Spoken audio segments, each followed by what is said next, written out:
Here in this video we are going to discuss definite integration, as well as we are going to discuss some of the example of both indefinite and definite integration.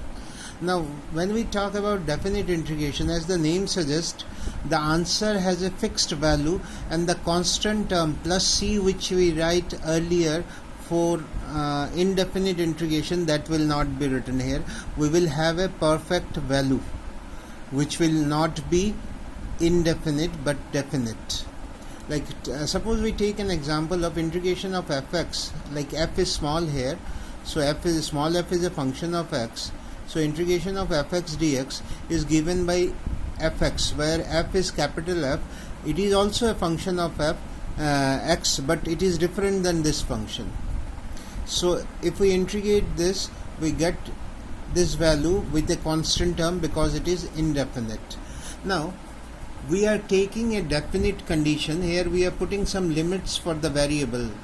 Like when we write dx, that means x is the variable which has a lower limit, that is lower value, lowest value is a, and the highest value or the maximum value is b, which is called the upper limit. So when we write the integration sign in terms of lower limit and upper limit, that it becomes a definite integration.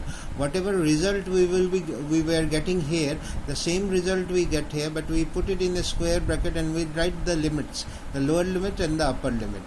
Now when we will solve it, we will first put the value of x for the upper limit, so fb minus, we will put the value of a in place of x, so it is f raised to the power a, and you will solve it, you will get a fixed value. Let us take some example, it will become even more clearer. Suppose we take this integration x raised x square dx, and the limits are from 1 to 3. The integration of x square is, as we know, the formula remains same in integration, and that is definite and indefinite.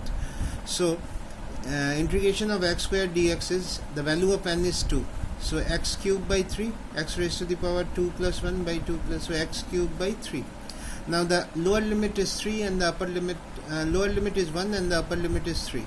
So first of all, in place of x we will put the upper limit, so it is 3 cubed by 3 minus, the lower limit will be put in place of x, so minus 1 raised to the power 3 by 3.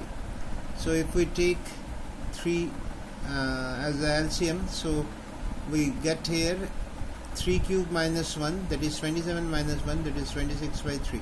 So we are getting a specific value for this integration x raised to the power 2 dx, where the limits are from 1 to 3. So we get a fixed value, so it is a definite integration. Now let us take another condition here. Integration of cos x, the limit is minus pi by 2 to pi by 2.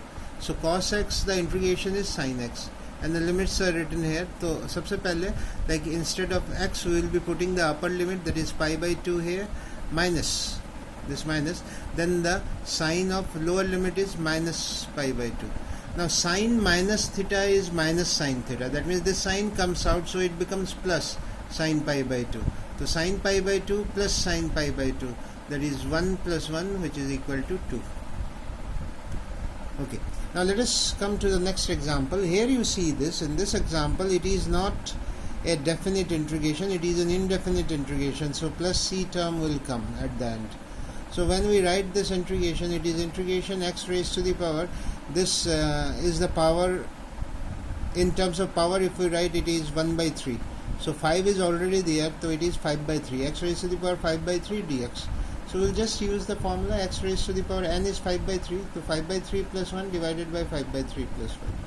So 5 by 3 plus 1 is 8 by 3 divided by 8 by 3. So 3 moves up 3 by 8, x raised to the power 8 by 3 plus the constant c we will put because it is an indefinite integration. Next, here in the similar way, two terms are there, integration, we will integrate it separately. Here the first term will be x raised to the power 1 by 2 and the second term will be x raised to the power minus 1 by 2. Both the terms are in the form of x raised to the power n, x raised to the power n.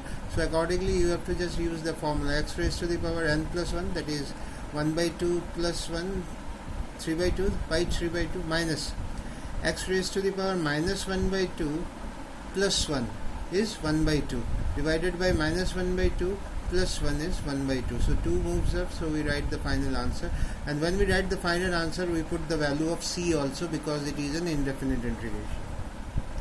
The last example also is a similar way.